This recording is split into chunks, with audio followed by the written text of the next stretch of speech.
Hello, my dear friends. Now, in this session, we are going to study our next lecture for psychometric terms. Okay, so let's start with the lecture.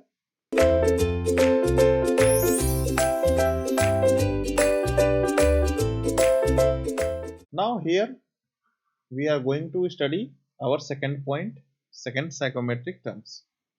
Our second psychometric terms is nothing but what? Relative humidity.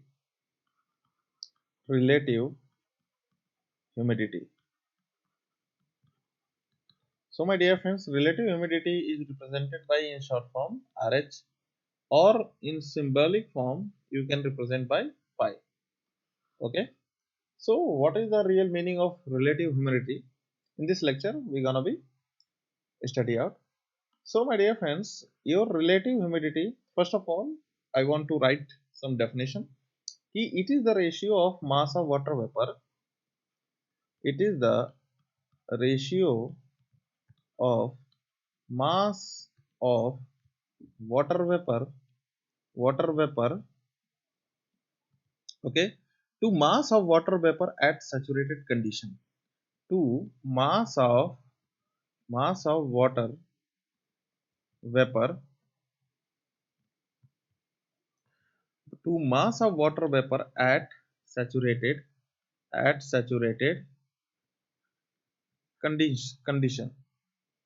Is it right? At saturated condition, at same volume and same temperature. At same volume and same temperature. Okay, and same temperature. That is, इस line का meaning क्या है कि the ratio of mass of water vapour, the ratio of mass of water vapour to the mass of water vapor to the mass of water vapor at saturated condition. इसका meaning ये, suppose that for the example if we take a control volume just like that, आपने कोई भी एक volume ले लिया, कोई भी एक वॉल्यूम आपने कंसीडर कर लिया, इस वॉल्यूम पे इसमें ड्राई एयर भी होंगे, ये ब्लैक डॉट से मैं ड्राई एयर को दिखा रहा हूँ। इसमें ड्राई एयर होंगे तो ये पीए इसका प्रेशर होगा, मतलब ड्राई एयर आपका एमए होगा। Is right? अगर इसमें आपका वाटर वेपर प्रेजेंट हो तो अब ये कॉम्बिनेशन, ये दोनों का मिक्सअप मिलके बन चुका है मॉइस्ट एयर। ठीक है, तो ये एक प्रेशर पे होगा, दैट मीन्स ये भी एक प्रेशर पे होगा, that means pressure of water vapour. किसके कारण से होगा? मास ऑफ द वेपर के कारण से ये होगा, मास ऑफ द वेपर के कारण से ये होगा। ठीक है, ओके। एंड ये पूरा जो सिस्टम है ये किस पे है? ये पूरा सिस्टम आपका एटमॉस्फेरिक टेम्परेचर पे है। एंड ये इसका, इस पूरे सिस्टम के अंदर जो ड्राई एयर है या फिर वाटर वेपर है, उनका जो टेम्परेचर है वो किस पे है? उनका जो टेम्परेचर है बिल्कुल सेम है जैसा कि हमने पीछे वाले कंडीशन में देखा था, चाहे मास ऑफ वाटर वेपर का की बात हो या फिर किसी बात हो मास ऑफ ड्राई एयर की बात हो। Is it right? All right, so fine.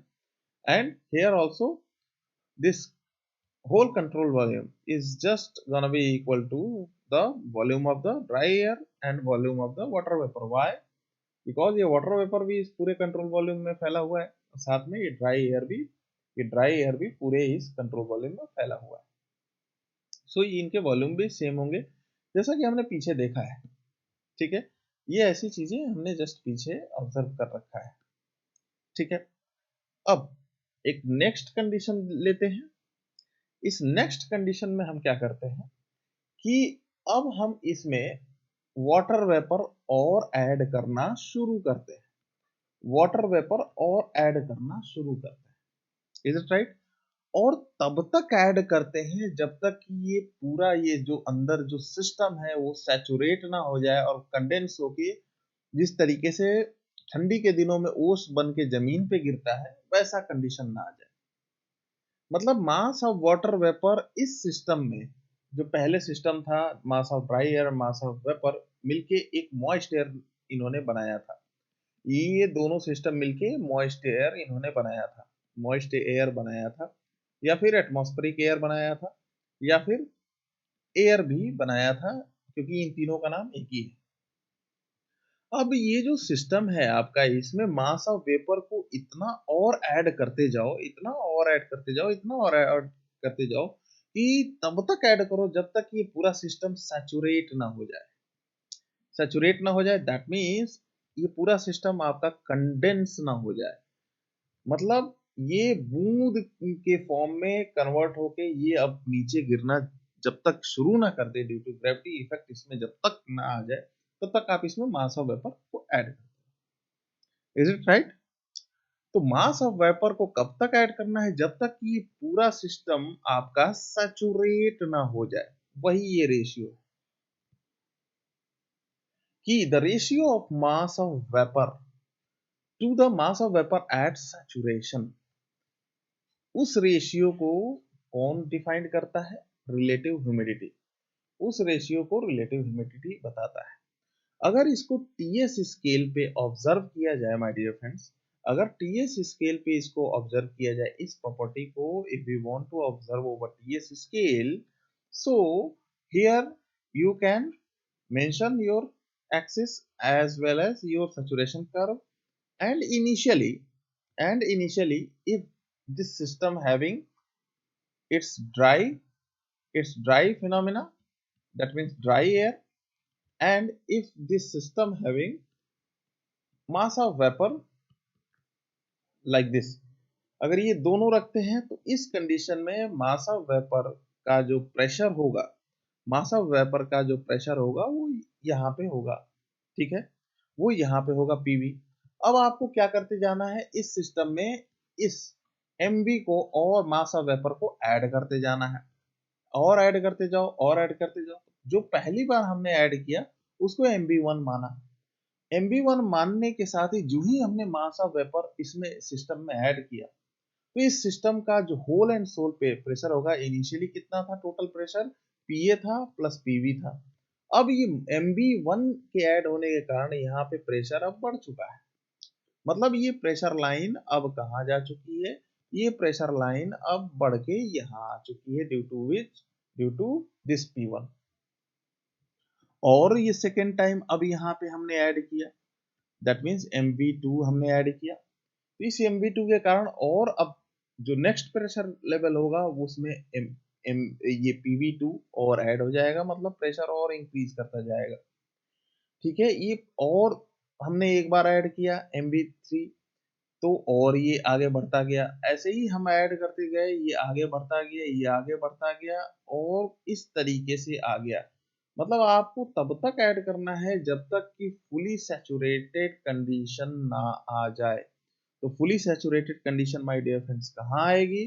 Fully saturated जो कंडीशन आपकी आएगी वो कहीं बहुत ही ऊपर इस सैचुरेशन कर्व पे आएगी, उसको ही बोला जाएगा पीवीएस, उसको ही बोला जाएगा पीवीएस। मतलब कहने का मतलब क्या है कि इस टोटल प्रेशर में जो पीए है प्लस जो पीवी है, उस पीवी में इतना मास ऑफ वेपर ऐड करते जाओ, तब तक ऐड करते जाओ जब तक कि ये पीवीएस में ये चेंज ना हो जाए।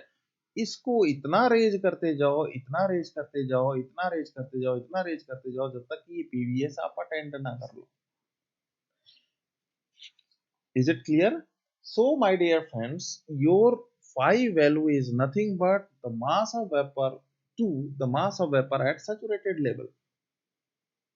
So, अगर आइडियल गैस इक्वेशन के फॉर्म में अगर इस पूरे सिस्टम को अगर हम लिखना चाहें, तो आइडियल गैस इक्वेशन के फॉर्म में अगर पूरे सिस्टम को हम लिखना चाहें, तो वी कैन राइट दैट कि for moisture condition, for moisture condition, for moisture condition we can write the ratio like PV VV, this volume of the mass of the vapor, divided by PVS and VVS.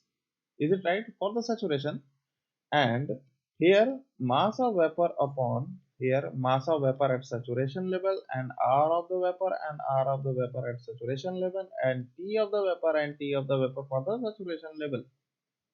ठीक है। और my dear friends, यहाँ पे पूरे system में आपका मास of vapour का जो वॉल्यूम है बिल्कुल सेम है, मास ऑफ एयर का जो वॉल्यूम है बिल्कुल सेम है क्योंकि चारों तरफ फैला हुआ है, और जितना कितना फैला हुआ है, टोटल नेट वॉल्यूम पे फैला हुआ है। और आप सैचुरेशन लेवल तक भी इसमें वेपर को ऐड करते जाओगे तभी भी वो वेपर पूरा का पूरा इस सिस्टम में ही फैलेगा। That means mass of vapour at saturated level, that means volume of the vapour at saturated level बिल्कुल सेम होंगे, ये तीनों वॉल्यूम सेम होंगे। That means V is net equal to VA is net equal to VV is net equal to VVS। मतलब पूरे के पूरे volume में एयर भी फैला होगा, पूरे वॉल्यूम में वेपर भी फैला होगा, एंड पूरे वॉल्यूम में सैचुरेटेड कंडीशन तक जाने तक भी पूरा मास ऑफ वेपर फैला होगा। सो आप वेपर वॉल्यूम को आप कैंसिल कर सकते हैं easily. And my dear friends, the R value is similar for vapor and vapor, because अगर R value को अगर हमें लिखना है तो R value को हम किस तरीके से लिखते हैं? R value को हम लिखते हैं R is just equal to R dash divided by molecular weight। And यहाँ पे दोनों जगह वेपर है, दैट मीन्स दोनों जगह 8.314 divided by 18 for a vapour and R for a saturated vapour भी यही सेम सिमिलर वैल्यू होनी है। So you can cancel this both value. Okay, and mass of the vapour जो इनिशियली यहाँ था वो किस टेम्परेचर पे था? वो टीवी टेम्परेचर पे था। और ये टोटल सिस्टम भी किस टेम्परेचर पे था? एटमॉस्फेरिक टेम्परेचर पे था। टी एटमॉस्फेरिक टेम्परेचर ये आपस में इक्वल है, जो कि मैंने बताया है, एटमॉस्फेरिक टेम्परेचर एंड टीवी। और साथ में ड्राई एयर भी किस टेम्परेचर पे है? ड्राई एयर भी आपका उसी सेम टेम्परेचर पे है। और सेम टेम्परेचर पे ही आप क्या ऐड करने वाले हो? सेम टेम्परेचर पे ही आप ऐड कर रहे हो मास ऑफ वेपर को, जब तक कि सैचुरेटेड ना हो जाए। तो ये चारों टेम्परेचर आपस में इक्वल है। That means you have to write this relation कि ये दोनों टेम्परेचर आपस में सिमिलर होंगे। ठीक है ना, ये दोनों टेम्परेचर आपस में सिमिलर होंगे। So my dear friends, you can you can mention ये लाइन गलती से आ गई है, इस लाइन का कोई मतलब नहीं है, ठीक है। तो you can mention and cut these two value also। So my dear friends, this relative humidity formula is mv upon mvs, and you can write also by pv by pvs, and this is your standard formula for your relative humidity। Okay, for relative humidity this is your standard formula। Okay, this is your standard formula, and this standard formula can be represented for different section। Again I will tell you कि अगर आप बात करो for saturated air, अगर आप for saturated air बात करोगे, saturated air अगर बात करोगे, so my dear friends, for saturated air इस फाई की वैल्यू आपकी कितनी होती है? 1 होती है, और 100% होती है, और 100% होती है। क्यों होती है? बिकॉज ये फाई का जो फॉर्मूला है वो क्या है? Mass of vapour upon mass of vapour for the saturated. और यहाँ पे सैचुरेटेड एयर ऑलरेडी है, दैट मीन्स व्हाट कि मास ऑफ वेपर ऑलरेडी पहले से ही सैचुरेटेड है। दैट मीन्स ये कैंसिल होके हो जाता है 1। अगर फॉर अनसैचुरेटेड एयर अगर हम बात करें, फॉर अनसैचुरेटेड एयर की अगर हम बात करें, that means we deal with what? Here we deal with moist air. और मॉइस्ट एयर के केस में इसकी जो वैल्यू होती है 0 और 1 के बीच में लाई करती है। That means my dear friends, यहाँ पे आपका जो फॉर्मूला होने वाला है mass of vapour upon mass of vapour at saturated level, यही फॉर्मूला आपका रहेगा। और जब भी अनसैचुरेटेड एयर की बात होगी, that means you need to consider your system in superheated vapour condition, in superheated vapour condition. ठीक है, in superheated vapour condition you need to consider, and here also you need to consider your system as a dry saturated। और ये ऐसा क्यों consider करना है इसका मैं आगे आपको बताऊंगा। ड्राई सैचुरेटेड का मतलब क्या है कि सैचुरेशन कर्व पे आपको ड्राई सेक्शन कंसीडर करना है, ठीक है। एंड सुपरहीटेड वेपर कंडीशन का मतलब क्या है कि ये ये सेक्शन आपको कंसीडर करना है, ये ड्राई सेक्शन है, ठीक है। इधर का ये लिक्विड लाइन होता है, ये गैसेस लाइन होता है। दैट मीन्स ये आपको सेक्शन, ये पॉइंट, दिस पॉइंट आपको कंसीडर करना है, दिस पॉइंट आपको कंसीडर करना है, ठीक है। और अगर सुपरहीटेड की बात की जाए तो आपको सैचुरेशन कर्व पे आपको out of the saturated curve, because ये सुपरहीटेड जोन होता है, इस सैचुरेशन कर्व के इस साइड में आपका राइट हैंड साइड में आपका सुपरहीटेड जोन होता है, तो आपको यहाँ पे इस पॉइंट को कंसीडर करना है। ऐसा क्यों करना है, इसका मैं आगे आपसे डिस्कस करूंगा। ओके माय डियर फ्रेंड्स, तो जब भी सैचुरेटेड एयर की बात हो तो आपको ड्राई सैचुरेटेड आपके दिमाग में सिस्टम आना चाहिए, फाई की वैल्यू 1 होनी चाहिए और फिर 100% होनी चाहिए, और आपका मास ऑफ द वेपर ये सैचुरेटेड जोन में होना चाहिए, जिसके कारण 1 वैल्यू आएगी। और सैचुरेटेड कर्व पे आपको इस सैचुरेशन लाइन पे ही इस पॉइंट को आपको मेंशन करना है। और जब भी अनसैचुरेटेड एयर की बात होगी तो you need to consider your phi value under 0 to 1, and here your system gonna be in superheated condition phase, and in superheated condition you must to point out your system of beyond the saturation curve. Is it right? तो इस तरीके से आपको mention करना है।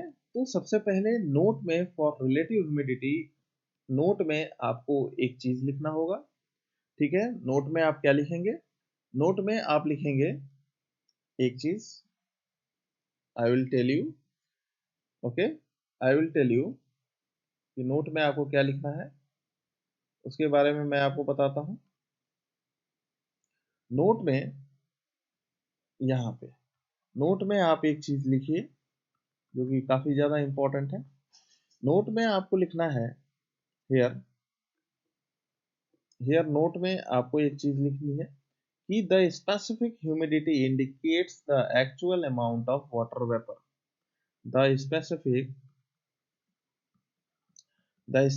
Humidity indicates, specific humidity क्या है, specific humidity जो मैंने फर्स्ट साइकोमेट्रिक टर्म्स आपको बताई थी कि एक तरफ स्पेसिफिक ह्यूमिडिटी क्या बताती है, indicate the actual amount of water vapour, indicate the actual amount of water vapor, okay, but but but but in another phase, और ये वाटर वेपर किस में रहेगा, water vapour which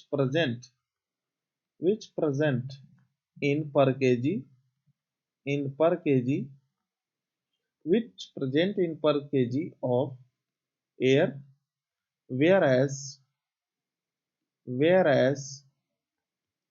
relative humidity indicates, relative humidity जिसको अभी just हमने पढ़ा है कि वेयर एज, ये सेकेंड टर्म है हमारा साइकोमेट्रिक टर्म, कि whereas relative humidity indicates what, the moisture absorbing, the moisture the moisture absorbing the moisture absorbing capacity of atmospheric air, capacity of atmospheric air. Is it right? So my dear friends, जो first हमने psychometric terms पढ़ा था उसमें specific humidity क्या बताती है कि indicate the actual amount of water vapour present in per KG of air, where as जो सेकंड अभी अभी हमने रिलेटिव ह्यूमिडिटी पढ़ा है ये क्या बताती है कि moisture absorbing capacity of your atmospheric air, कि एटमॉस्फेरिक जो एयर है, जस्ट अभी जो एटमॉस्फेरिक एयर है उसकी मॉइस्चर एब्जॉर्बिंग कैपेसिटी कितनी है। फॉर द एग्जाम्पल, अगर बरसात का दिन हो, मतलब रेनी डेज हो और अगर समर डे हो, मतलब गर्मी का दिन हो, तो मॉइस्चर एब्जॉर्बिंग कैपेसिटी किस डे में सबसे ज्यादा रहेगी, ऑफ कोर्स समर डे में ज्यादा रहेगी, बिकॉज यहाँ पे पहले से ही चिपचिपा होता है, पहले से ही मॉइस्ट एयर यहाँ प्रेजेंट होता है, moist air, full of your atmosphere is full of moist air. तो यहाँ पे अगर फॉर द एग्जाम्पल, अगर यहाँ पे अगर 1 किलोमीटर के वॉल्यूम को अगर हम लें, चाहे 100 मीटर चाहे 1 मीटर के वॉल्यूम को लें, तो फॉर द एग्जांपल अगर 1 मीटर क्यूबिक वॉल्यूम को अगर हम लेते हैं, तो उसमें फॉर द एग्जांपल अगर एक स्पून वाटर अगर एब्जॉर्ब होता है इस एटमॉस्फेयर में, तो सेम इसी वॉल्यूम में अगर समर डेज की हम बात करें और इसका वॉल्यूम कितना है 1 मीटर क्यूब, तो इस समर डेज में आपके अप्रोक्स 5 स्पून आपके वाटर वेपर एब्जॉर्ब होंगे। तो ये चीज कौन बताता है, इसकी कैलकुलेशन कौन बताती है, इसकी कैलकुलेशन बताती है आपकी रिलेटिव ह्यूमिडिटी। ओके, बट पर केजी ऑफ एयर की एब्जॉर्बिंग कैपेसिटी, वाटर वेपर की एब्जॉर्बिंग कैपेसिटी कितनी है, या फिर वाटर वेपर कितना प्रेजेंट है, वो बताता है स्पेसिफिक ह्यूमिडिटी। मतलब वाटर वेपर का प्रेजेंस होना इन हाउ मच अमाउंट, वो बताएगा specific humidity, and relative humidity absorbing capacity of your atmosphere बताएगी। Is it right? So this is all about your relative humidity. Now let's move over our third psychometric property. Our third psychometric property is nothing but your dry bulb temperature. Dry bulb temperature. So my dear friends, what is the meaning of dry bulb temperature? Okay, my dear friends, जो अभी तक TS diagram पे हम represent कर रहे थे, जो temperature हम टीएस कर्व पे मेंशन कर रहे थे, वही है आपका, वही टेम्परेचर है आपका क्या, वही टेम्परेचर जो टेम्परेचर इस, ये है आपका सैचुरेशन कर्व, ये प्रेशर लाइन थी, ये इस तरीके से प्रेशर लाइन, तो यहाँ पे जो टेम्परेचर आ रहा है वही है आपका ड्राई बल्ब टेम्परेचर। ठीक है माय डियर फ्रेंड, जो भी रेडियो स्टेशन वाले जो टेम्परेचर बताते हैं, वो रेडियो स्टेशन वाले कौन सा टेम्परेचर बताते हैं, वो ये ड्राई बल्ब टेम्परेचर ही बताते हैं। ठीक है, that means dry bulb temperature is your standard temperature. That means अगर आपके एटमॉस्फेयर का टेम्परेचर 27 डिग्री सेंटीग्रेड है, तो ये कौन सा टेम्परेचर है, ये dry bulb temperature. Is it right? That means it is the temperature measured by ordinary thermometer. That means it is the temperature which measured by measured by what, which measured by ordinary thermometer.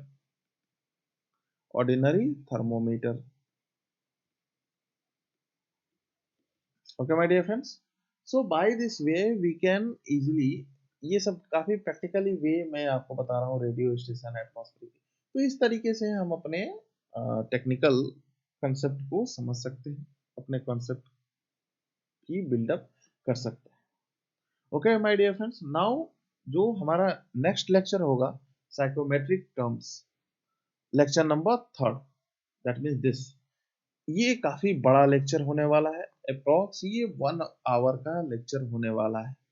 इस lecture में rest of all 4 property जितनी भी हैं उनको हम discuss करने वाले हैं। टोटल हमारे साइकोमेट्रिक प्रॉपर्टी कितने थे? टोटल हमारे साइकोमेट्रिक प्रॉपर्टी 7 थे, जिसमें से अभी तक हमने 3 साइकोमेट्रिक प्रॉपर्टी स्टडी कर लिया है।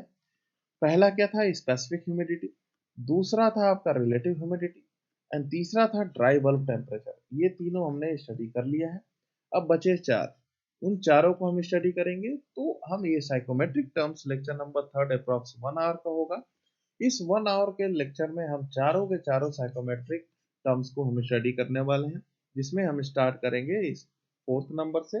4th नंबर हमारा होगा wet bulb temperature. Wet bulb temperature से हम स्टार्ट करेंगे, दैट मीन्स WBT से हम अपने लेक्चर को स्टार्ट करेंगे, और 1 आवर, विद इन 1 आवर हम पूरे के पूरे ये चारों पॉइंट को कवर करेंगे।